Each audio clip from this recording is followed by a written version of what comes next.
Be honest with me for a minute. Which lifestyle would you prefer? The lifestyle of a student who studies for 14 to 16 hours every single day but still gets low marks? Or the lifestyle of a student who studies for 3 to 4 hours consistently every single day and tops his class? Which lifestyle would you prefer?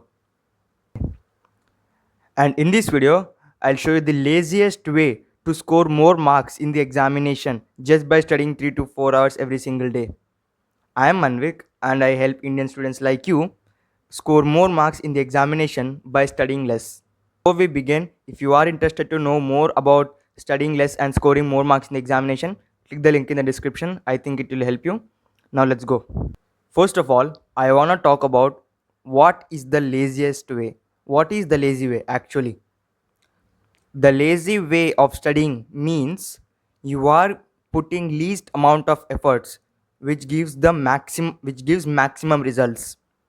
For example, um, say you had to study for 16 hours every single day, but you would get only 50% of marks, whereas you could study 3 to 4 hours every single day and you could get 80% of marks. Which one would you prefer?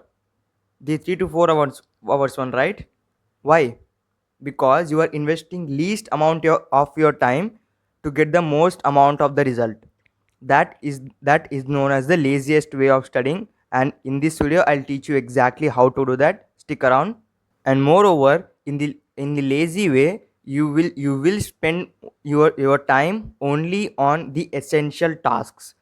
Like you would be spending your time on studying and revising and question practice, etc., not by doing some group study sessions with your friends.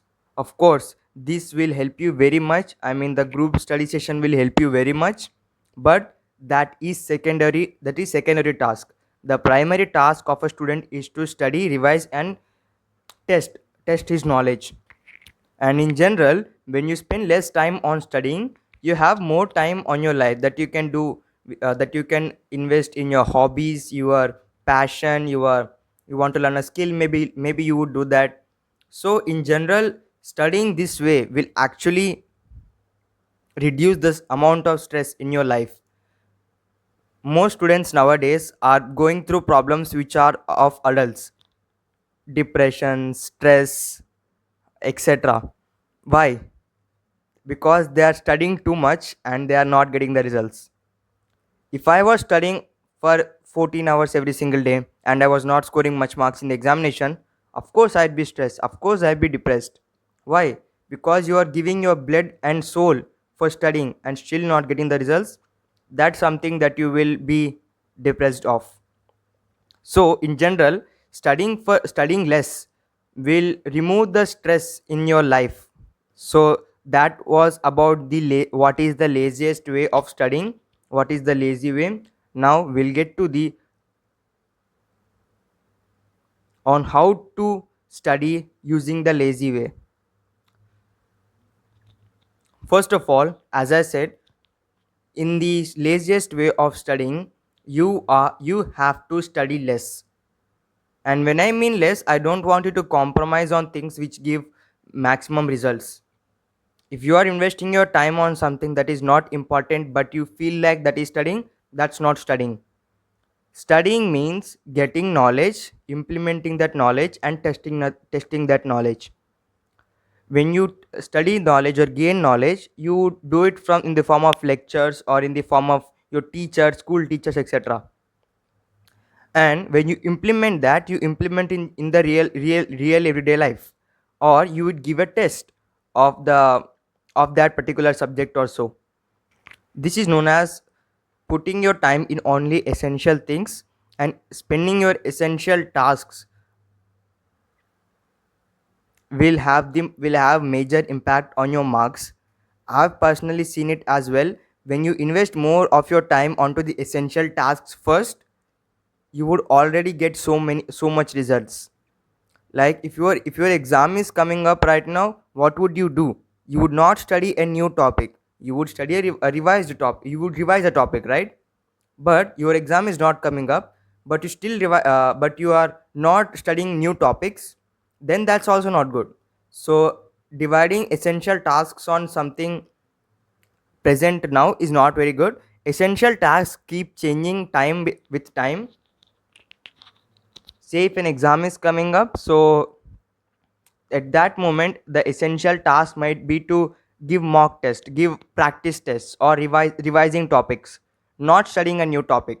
But imagine the exam is not coming up, then studying a new topic maybe the best thing, because the exam is not coming up, so you still have more time, you can invest that time in that essential tasks.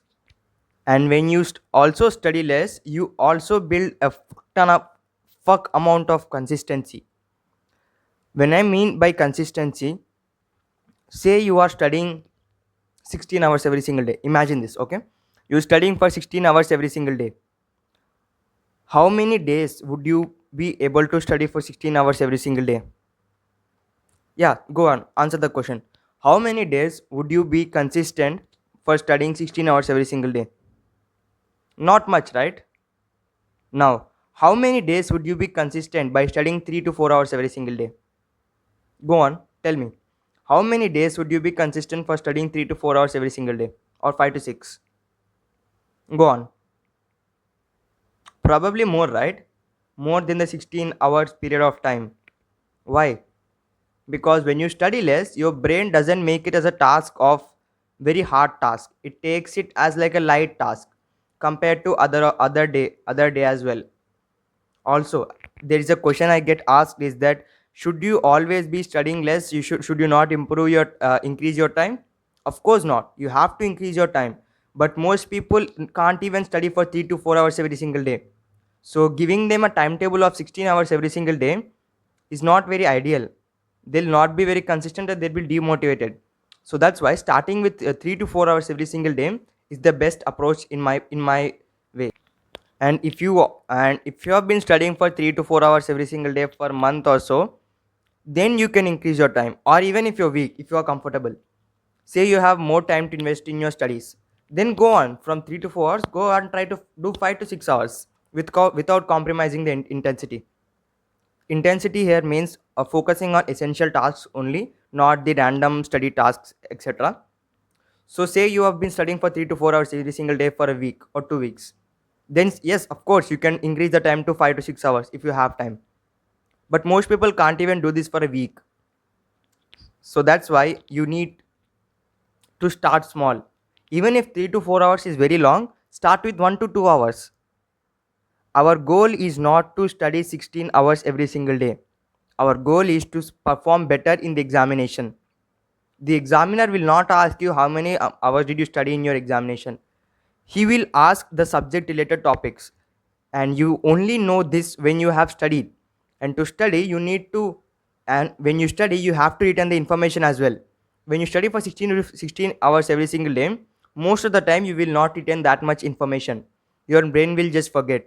So studying in small chunks, your brain will actually remember things. And there is another thing that I want to put your focus on is the 80-20 rule. You might have heard this. I'll tell you again. The 80-20 rule says that 80% of your results come from the 20% of your actions. And these 20% actions in our case are the essential tasks. But the other 20% of the results come from 80% of the actions. I'll explain it to you with an analogy. Say there are 20 chapters in an examination. Imagine there are 20 chapters in an examination. The exam is for 40 marks. Just imagine. And you have the blueprint. From the blueprint, you come to the conclusion that 30 marks of the 40 marks are coming from 7 of these 20 chapters. Which chapters would you study? The 7 chapters which give you 30 marks, or the 13 chapters which give you 10 marks? Of course this, right? Because when you invest your time into the least amount of chapters, you will get more amount of the results. In our case, marks, 30 marks are coming from 7 chapters. Isn't that insane? So that's another that's that. And now if you focus on this first, the 13 topics first, you're killing yourself. Literally, you're getting 10 marks from that. Why would you study that? Studying these seven topics will give 7 chapters will give 30 marks. That's the 80-20 rule I wanted to focus on. And now another question I get asked is that I have more time on my day, what should I do? You can follow your passion, you can follow a hobby. Say you have a hobby of playing guitar, or you want to be a pianist. I'm sorry if I pronounce this wrong. Go do that. Why not invest your time into your passion as well? Your studies might not help you, but your passion will make you enjoy the life better. At the end of the day, if you don't like your life, what's the point? That is the laziest way of studying. And if you are also interested to know more about how studying less will help you score more marks, then click the link in the description. That's my minimalist study guide. It's very cheap for the first 50 people. If you can afford it, then you should absolutely take it. If you can't, then there is no compulsory as well. If you can afford it then and still not taking, then I cannot tell you anything. I've i have put everything that I know that will help you score more marks in your examination by studying less. So literally, by following the course, you'll be able to study for 3 to 4 hours or 4 to 5 hours every single day, and you'll be able to score more marks in the examination than your class topper. Imagine this. You are studying for 3 to 4 hours every single day, and you are scoring more marks than your class topper. How would you feel? Wouldn't you feel amazing? And this course is designed to help you do just that. If you are interested, then click the link in the description. If you can afford it, then you should absolutely take it. I'll personally help you with your studying as well. So we'll go on monthly, two times we'll go on calls with you, and we'll help you. What are you struggling with? Also, we'll keep you accountable as well. That is that. That's it for the video. If you enjoyed, then share it to a friend who might need this video. And that's it. Goodbye. Keep growing.